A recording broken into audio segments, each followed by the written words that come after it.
don't think we've been properly introduced. I'm James Bigglesworth. My friends call me Biggles. Who's Biggles? What are you talking about? Biggles? He flies those aeroplanes, doesn't he? Yeah, Biggles is great.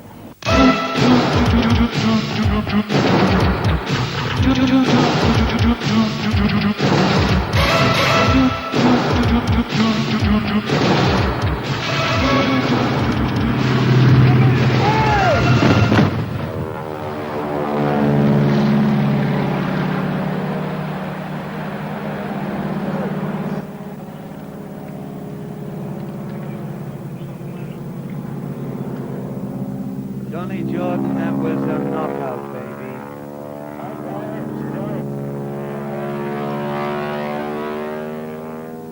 Now, John, while you're in the air, come on a low flight for us and fly through that smoke once if you can.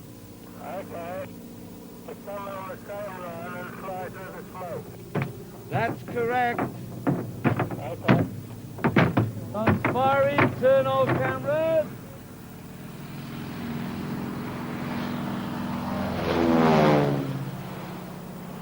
It couldn't have worked better for me because he came in and he was in frame when the helicopter blew up and then took off. It was absolutely perfect. I had read Biggles' books as a boy many years ago, and then put the subject out of my mind until November. A producer, Kent Walwyn, and Pom Oliver called me to come into the office to discuss making the Biggles film. As the script developed, it became so powerful, so intriguing, so bizarre, that it became evident that a star name would unbalance the picture. And one day, a young man called Neil Dixon walked into my office. As soon as he walked through the door, I knew that that was Biggles. Perishing. Biggles is always saying perishing. I obviously first heard of Biggles when I was a schoolboy, and read several books. I hadn't thought a great deal about it until about 3 years ago. I read in the papers that they were going to do the Biggles film, and there were all sorts of famous names mooted for the part. And I turned around to my agent at the time and I said, please, there must be a part for me in this Biggles film. Somewhere there is a part. I feel it's right for me.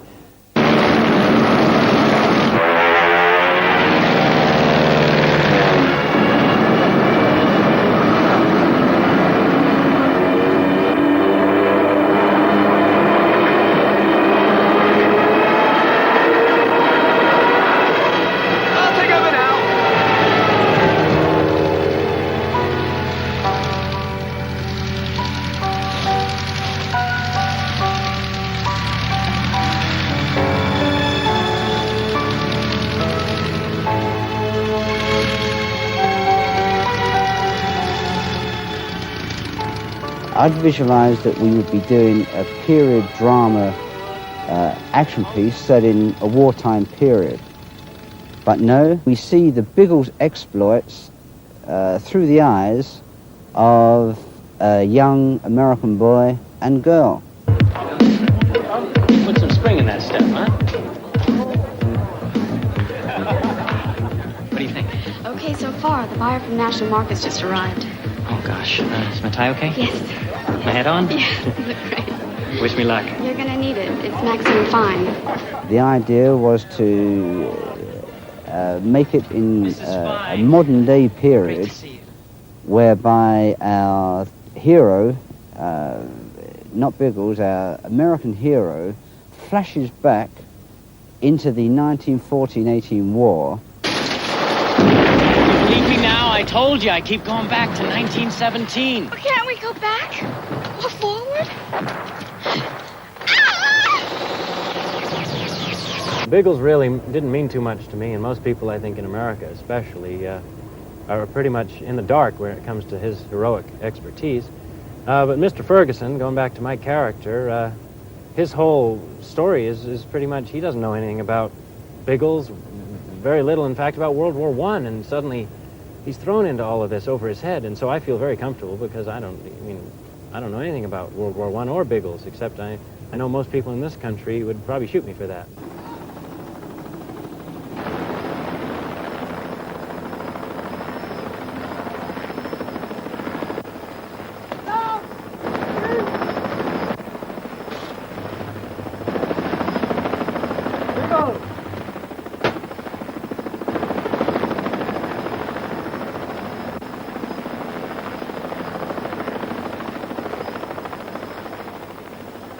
The relationship with Biggles is strengthened, and this guy who's sort of a tight, sort of nervous business type to begin with, sort of becomes your hero, your 1914 save the world type of guy. And he and Biggles go through an awful lot together, and by the end of the movie, you kind of think maybe he grew up a bit.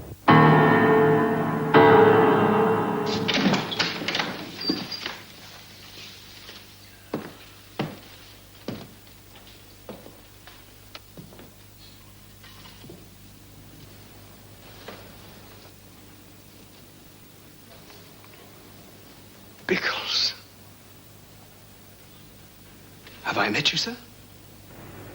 Well, I play William Raymond in this Biggles drama, who was the commanding officer of Biggles in the First World War. But there's a Biggles, still a boy of what, 18 in the First World War?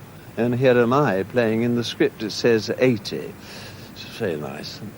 About right, too. I'm sorry, I didn't recognize you. The years have taken their toll. The great thing about it, I think, is the affection that grew up between those young men. What was their life expectancy? 2 weeks in the First World War, in the Royal Flying Corps. And it was rather lovely that I asked the director if we could get a Royal Flying Club tie, which was started about 1912. And they got me on. Isn't that lovely? I don't know if we're on colour. And then that became the RAF. So it all ties up between that early time when the aeroplanes were laughed at. I mean, I can remember as a boy that they thought the aeroplane would never last, even any more than the motor car would. It was all horses and Shanks's pony. Damn me. What an ingenious contraption. What are you doing? What do you think you're doing? We better get out of here before they see us. Wait a minute, you're not seriously going to try to fly this thing, are you? You don't know how! One of the most dangerous stunts we've done to date is they're hanging on the helicopter. The gag is Biggles flies off with a helicopter, has never flown before, and the helicopter gets into all types of spins, and Wayne's supposed to slip off, which he does, flies backwards over the Tower Bridge, and then he has to unhook himself while he's 150, 200 feet up, and then climb into the helicopter cockpit. Helicopter flies off.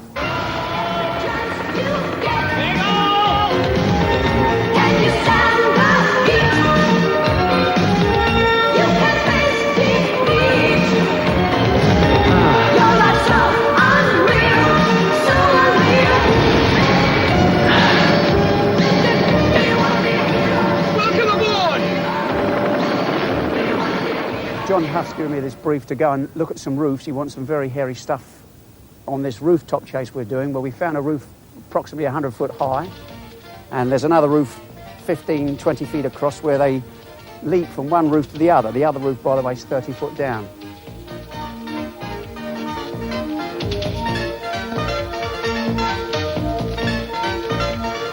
And if they miss, it's arrivederci, it's goodbye.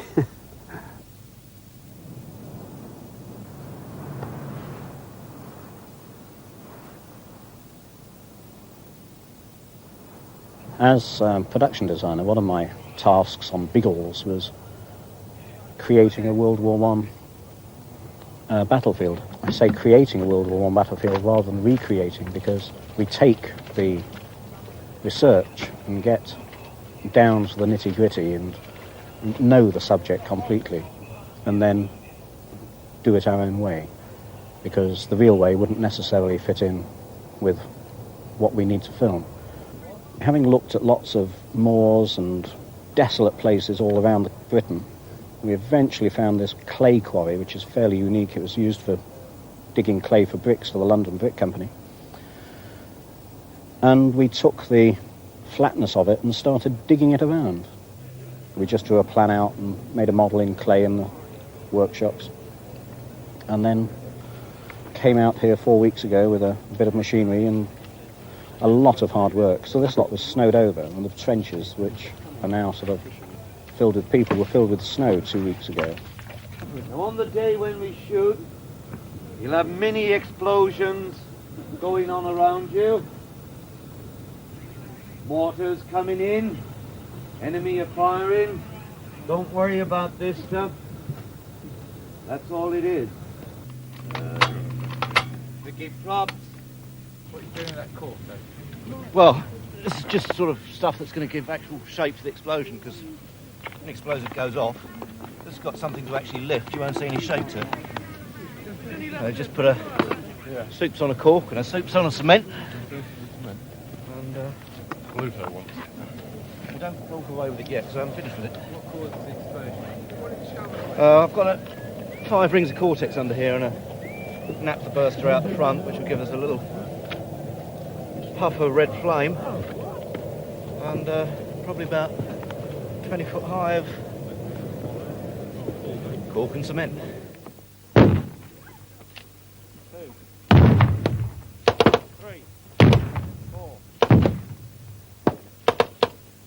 162, take Scene in the hotel. The scene in the hotel. When I open the door, you hear a big thunk, kapunk, and I open the hotel room door. Oh, yeah. And you and Chuck were there? What was I wearing? Dressed up in a nun's. I wear everything from fucking blue knickers to a nun's outfit. Yeah, you actually look very good in that nun's outfit. Well, you know more about the trenches than I do, so you... Well, what? It's your first time back, isn't it? Yeah. I'm an old hand at this. 4 times, 5 times I go back. This is the 4th.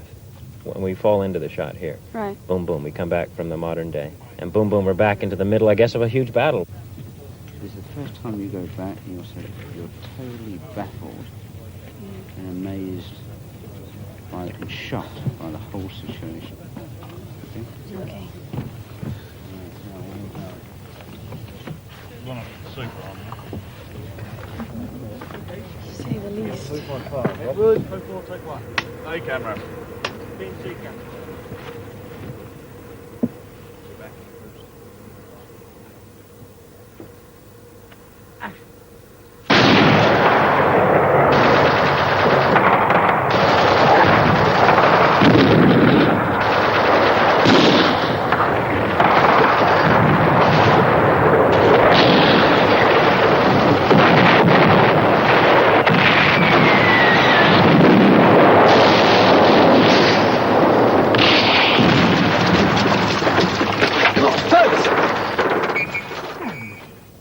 The American chap. Good God, a woman! God damn me.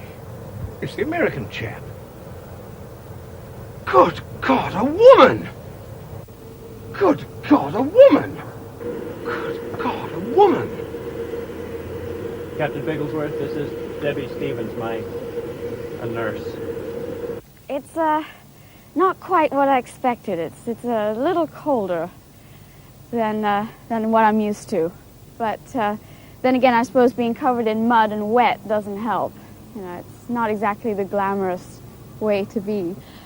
I play the part of Debbie Stevens, who's very much a sophisticated girl. She's part of the more modern side of the picture, and as you can see, I end up right back in the trenches with everybody else, and I meet Biggles, and I go back in time, and it's great fun because I don't think there are too many parts where you get to play yourself in modern times and then what you would be like in the middle of bombs flying overhead.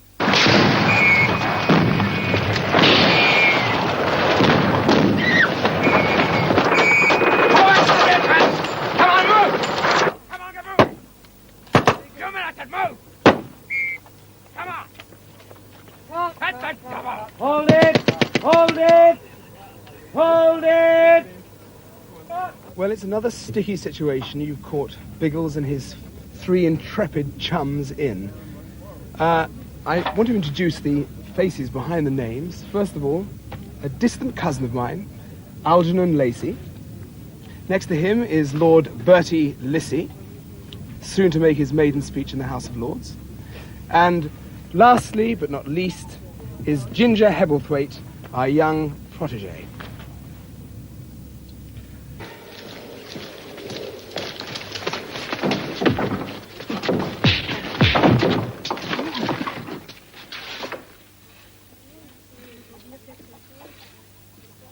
Grenade? Too close to the civilians. Maybe they'll listen to reason.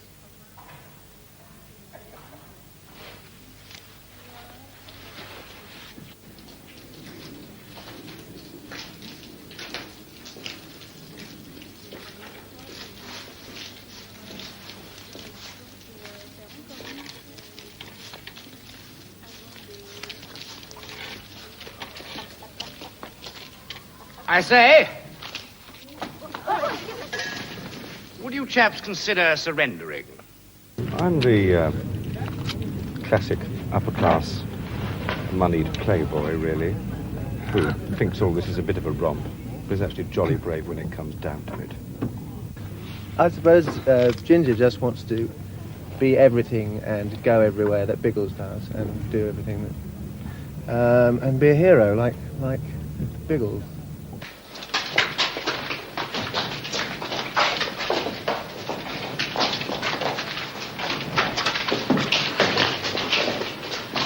Alfie, Ginger, come to the back.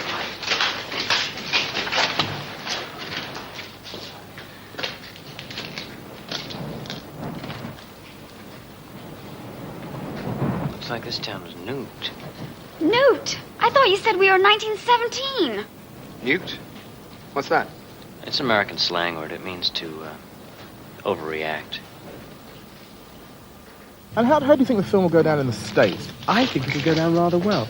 We have got a lot of special effects. We've got a lot of amazing stunts. Mm-hmm. And the storyline is fast, action-packed. There's a bit of romance in it. And I think all those elements should go down well in America. They like the British. I mean, whereas Bond has become an international personality, Biggles is British, and I think he should take off, to coin a phrase in America.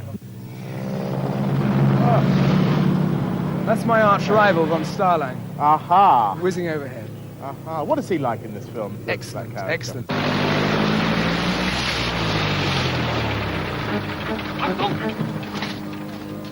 I play a character called Kapitan Erich von Stahlheim, who is the villain of the piece, Biggles' main adversary.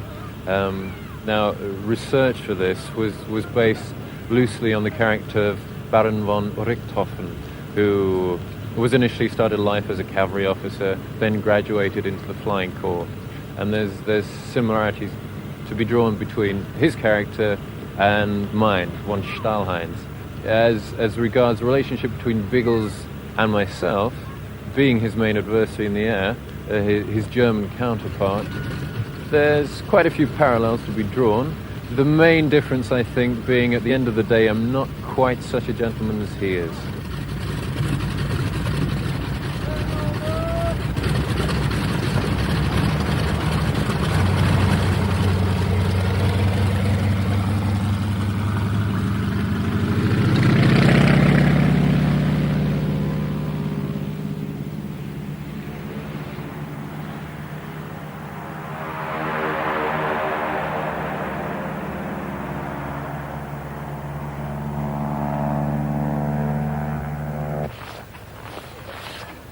Hold it there for a second. So, Alex, you'll be coming in from here, and when I shout out steering, you'll see the steering too coming in on the attack there.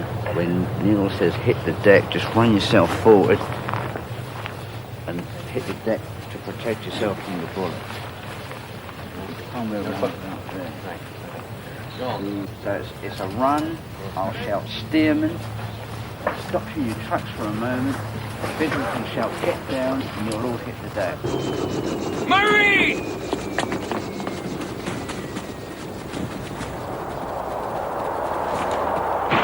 Get down!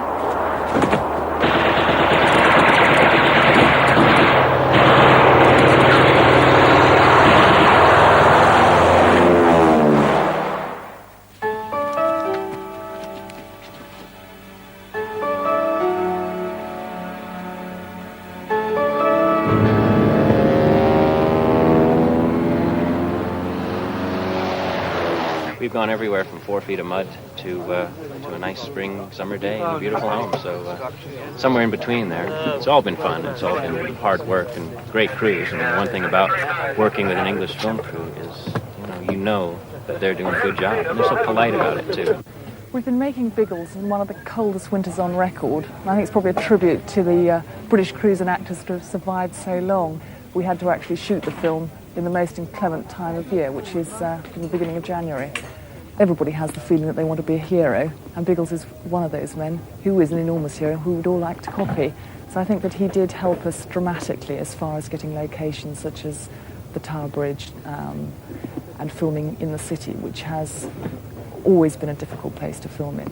And that we've had marvellous police cooperation and civil aviation cooperation, and I think there again it's because they wanted to get this great old boy of the air up in the air and be part of it. Biggles, the film I'm doing now, is splendidly played by a young actor who's making his way.